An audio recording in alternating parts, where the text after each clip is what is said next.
രാജി, ഈ മാസം നിനക്ക് പീരീഡ്സ് വന്നില്ലേ? 2 ദിവസമായിരുന്നു അവളുടെ അസ്വസ്ഥതകൾ കാണാൻ തുടങ്ങിയിട്ട്.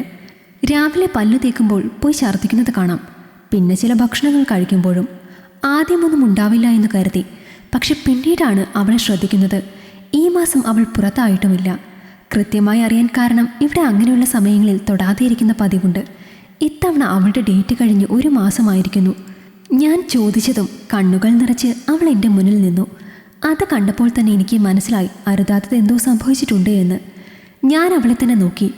ഒന്നും മിണ്ടാതെ അവൾ അകത്തേക്ക് ഓടി. എനിക്ക് കൈയും കാലും തളർന്നതുപോലെ തോന്നി. എൻ്റെ വിവാഹം കഴിഞ്ഞിട്ട് വർഷം 1 കഴിഞ്ഞു. ഇതുവരേക്കും കുട്ടികളായില്ല. പലരും ഒളിഞ്ഞും തെളിഞ്ഞും എല്ലാം പറയാൻ തുടങ്ങിയിരുന്നു. 1 വർഷം കഴിഞ്ഞിട്ടും കുട്ടികളാവാത്തത് എന്തുകൊണ്ടാണെന്ന്. പക്ഷെ അതിനൊന്നും കൂടുതൽ ശ്രദ്ധ കൊടുത്തില്ല. തരാനുള്ള സമയമാകുമ്പോൾ ദൈവം തരുമെന്ന് വിശ്വസിക്കുന്ന ആളാണ് ഞാൻ എന്ന് പറഞ്ഞ് ആ പറഞ്ഞവരുടെ വാക്കുകളെല്ലാം കേട്ടില്ല എന്ന് നടിച്ചു. എൻ്റെ വീട്ടിൽ 4 പെൺകുട്ടികളായിരുന്നു. ഏറ്റവും മൂത്തത് ഞാനും. എൻ്റെ വിവാഹം കഴിഞ്ഞതോടുകൂടി അച്ഛന് പകുതി സമാധാനമായിരുന്നു. കൂലിപ്പണിക്കാരനായ അച്ഛനെ കൊണ്ട് അവിടുത്തെ ചിലവുകൾ എത്തിപ്പോകുന്നുണ്ടായിരുന്നില്ല. അതുകൊണ്ടാണ് എൻ്റെ താഴെയുള്ള അനിയത്തെ ഇവിടെ കൊണ്ടുവന്ന് പഠിപ്പിക്കാം എന്ന് ഞാൻ കരുതിയത്.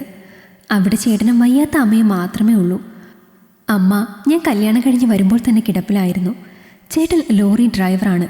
ഒരു ട്രിപ്പ് പോയി കഴിഞ്ഞാൽ 2-3 ദിവസം കഴിഞ്ഞാണ് തിരിച്ചു വരിക. ആ സമയത്ത് അമ്മയ്ക്ക് എന്തെങ്കിലും ആവശ്യമുണ്ടെങ്കിൽ എന്നെ കൊണ്ട് ഒറ്റയ്ക്ക് പറ്റുമായിരുന്നില്ല. അതുകൂടി കണക്കിലെടുത്താണ് അനിയത്തെ ഞാൻ ഇങ്ങോട്ടേക്ക് കൊണ്ടുവന്നത്. അവൾ ഡിഗ്രിക്ക് ചേർന്നിരുന്നു. 10ാം ക്ലാസ്സോടെ പഠിപ്പ് നിർത്തിയ എനിക്ക് അവരെ എല്ലാം പഠിപ്പിക്കാൻ നല്ല താല്പര്യമുണ്ടായിരുന്നു. അതുകൊണ്ട് കല്യാണം കഴിയുന്നതിന് മുൻപ് തയ്യലും മറ്റും ചെയ്ത് എന്നെക്കൊണ്ടാവുന്നത് ഞാൻ അച്ഛനെ സഹായിച്ചു. കല്യാണം കഴിഞ്ഞ് ഞാൻ ഇങ്ങോട്ട് പോന്നപ്പോൾ അച്ഛന് ആ സഹായവും നഷ്ടപ്പെട്ടു. പോരാത്തതിന് എൻ്റെ കല്യാണത്തിനെടുത്ത കടവും. ആകെ കൂടി മുങ്ങുമെന്ന അവസ്ഥയായപ്പോഴാണ് അവളെ ഞാൻ പഠിപ്പിച്ചോളാം എന്ന് പറഞ്ഞ് രാജി ഇങ്ങോട്ടേക്ക് കൊണ്ടുവരുന്നത്. ഇവിടെ നിന്ന് അവളുടെ കോളേജിലേക്ക് പോകാനും എളുപ്പമായിരുന്നു. ഇവിടെ ഒരു തയ്യൽ മെഷീൻ ചേട്ടൻ വാങ്ങി തന്നതുകൊണ്ട് ഇവിടെ ഇരുന്ന് തയ്ക്കാനും കഴിയും. അത്യാവശ്യം പണം അങ്ങനെയും കിട്ടും. ചേട്ടനും വരുമ്പോൾ എൻ്റെ കയ്യിൽ പണം തരും. അങ്ങനെ ഇരിക്കുമ്പോഴാണ് രാജിയിൽ ചില മാറ്റങ്ങൾ ഞാൻ കാണുന്നത്. കോളേജിൽ പഠിക്കുന്ന വല്ലവരുമാകും ഉത്തരവാദി എന്നാണ് കരുതിയത്. അവളെ വിളിച്ച് ചോദിച്ചപ്പോഴാണ് അറിഞ്ഞത് എൻ്റെ അനിയത്തിയുടെ വയറ്റിൽ വളരുന്ന കുഞ്ഞിൻ്റെ അച്ഛൻ എൻ്റെ സ്വന്തം ഭർത്താവാണ് എന്ന്. പനി പിടിച്ചു കിടന്നു പോയ ദിവസങ്ങളിൽ ചേട്ടന് ചോറ് വിളമ്പിക്കൊടുക്കാൻ അവളോട് പറയുമായിരുന്നു. അത് ഇത്രത്തോളം എത്തിയെന്ന് ഞാനും അറിഞ്ഞില്ല. എൻ്റെ അനിയത്തിയെ അതേപോലെ കാണുമെന്നാണ് കരുതിയത്. എല്ലാവരെയും അന്ധമായി വിശ്വസിച്ച ഒരു വിഡ്ഢിയായി തീർന്നു ഞാൻ. ഞാൻ ആകെ തകർന്നു പോയി. ഒരു സഹായം എന്ന് കരുതി ചെയ്തത് എൻ്റെ ജീവിതം പോലും തകർക്കാൻ കാരണമായി. ഞാൻ അച്ഛനെ വിളിച്ചു വരുത്തി കാര്യങ്ങളെല്ലാം പറഞ്ഞു. എൻ്റെ ഭർത്താവിനെ വിളിച്ച് ചോദിച്ചു. ഒരബദ്ധം പറ്റിയതാണ് എന്ന് പറഞ്ഞ് അയാളുടെ ഭാഗം ന്യായീകരിച്ചു. അച്ഛൻ എന്നെ നോക്കി. ആ പാവത്തിന് ഇനി എന്ത് വേണമെന്നറിയില്ലായിരുന്നു. ഒടുവിൽ ഞാൻ തന്നെയാണ് എൻ്റെ കഴുത്തിലെ താലിയഴിച്ച് അവളുടെ കയ്യിൽ കൊടുത്തത്.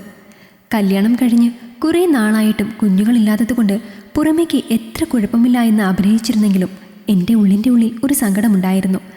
എന്നാൽ ഇപ്പോൾ എനിക്ക് തോന്നുന്നു അത് നന്നായി എന്ന്. ദൈവമായിട്ടാണ് അങ്ങനെയൊരു ഭാഗ്യം എനിക്ക് തരാതിരുന്നത്. എങ്കിലിപ്പോൾ ഞാനീ ചെയ്യുന്ന പ്രവൃത്തി ചെയ്യാൻ ഒന്നുകൂടി മടിച്ചു നിന്നേനെ. ഇതിപ്പോൾ എനിക്ക് യാതൊരുവിധ പ്രശ്നവുമില്ല. എന്നെ വിഡ്ഢിയാക്കി ഇത്രത്തോളം എത്തിച്ച നിങ്ങൾ തന്നെ ഒരുമിച്ച് ജീവിക്കൂ. അതും പറഞ്ഞ് ഞാൻ അവിടെ നിന്നും പടിയിറങ്ങി. മേലിൽ വീട്ടിലേക്ക് വരരുതെന്നും ഇനി ഇങ്ങനെയൊരു മകൾ ഇല്ല എന്നും അവളോട് തറപ്പിച്ചു പറഞ്ഞു അച്ഛനും എൻ്റെ കൂടെ ഇറങ്ങി. അച്ഛൻ എൻ്റെ മുഖത്തേക്ക് നോക്കാൻ തന്നെ വിഷമമായിരുന്നു. അച്ഛനൊരു സഹായമെന്ന നിലയിലാണ് രാജിയെ ഞാൻ ഇങ്ങോട്ടേക്ക് കൊണ്ടുവന്നത്. എന്നിട്ടോ ഉണ്ടായത് എൻ്റെ ജീവിതം തകർത്തതും. പാവം, അതിന് അച്ഛനെന്ത് പിഴച്ചു? ഞാൻ അച്ഛനെ ചേർത്ത് പിടിച്ചു. എനിക്കറിയാം കുടുംബത്തിന് വേണ്ടി അച്ഛൻ എത്രത്തോളം കഷ്ടപ്പെടുന്നുണ്ടെന്ന്. വിവാഹം കഴിഞ്ഞ് വന്നതോടുകൂടി എനിക്ക് അച്ഛനെ സഹായിക്കാൻ കഴിഞ്ഞില്ലല്ലോ എന്ന സങ്കടമായിരുന്നു. ഇനിയിപ്പോൾ ആ സങ്കടം വേണ്ടല്ലോ എന്ന് പറഞ്ഞപ്പോൾ അച്ഛൻ എന്നെ ചേർത്ത് പിടിച്ച് കരഞ്ഞു. അതിൽ അച്ഛൻ്റെ അനുഗ്രഹമുണ്ട്. അത് മതി ഇനിയുള്ള കാലം എനിക്ക് ജീവിക്കാൻ. ഒരാണിൻ്റെ തുണ വേണം പെണ്ണിനെ ജീവിക്കാൻ എന്ന് ഒരു പ്രത്യയശാസ്ത്രത്തിലും പറഞ്ഞിട്ടില്ല. ഞാൻ ജീവിച്ചു. ഒരു കൈത്തൊഴിൽ അറിയാവുന്നതുകൊണ്ട് സ്വന്തം കാലിൽ നിന്ന് തന്നെ. പക്ഷെ ഇതുവരെ ഉള്ളതുമാതിരി ആയിരുന്നില്ല. മറ്റുള്ളവരെ അന്ധമായി വിശ്വസിക്കുന്ന സ്വഭാവം അതോടുകൂടി ഞാൻ നിർത്തി. എൻ്റെ അനിയത്തിമാരെ പഠിപ്പിക്കുന്നതിൽ എന്നെക്കൊണ്ടാവും പോലെ സഹായിച്ചു. അവർക്ക് എല്ലാം അറിയാം. അതുകൊണ്ട് തന്നെ ഒരിക്കലും അവരുടെ കൊച്ചേച്ചിയെ പോലെ എന്നെ ചതിക്കാൻ ശ്രമിച്ചില്ല ഒരു വഴിയിലൂടെ.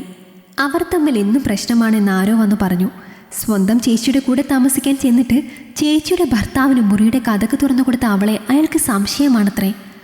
അതുപോലെ ഇനിയും ആണുങ്ങളെ വിളിച്ച് കയറ്റുമെന്ന്.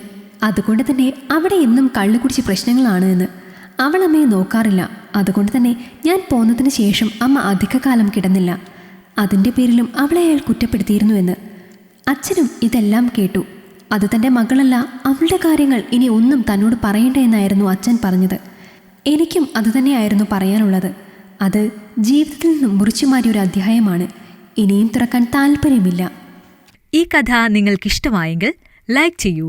നിങ്ങളുടെ അഭിപ്രായങ്ങൾ കമന്റായി രേഖപ്പെടുത്തൂ. കൂടുതൽ കഥകൾ കേൾക്കാൻ ഈ ചാനൽ സബ്സ്ക്രൈബ് ചെയ്യൂ.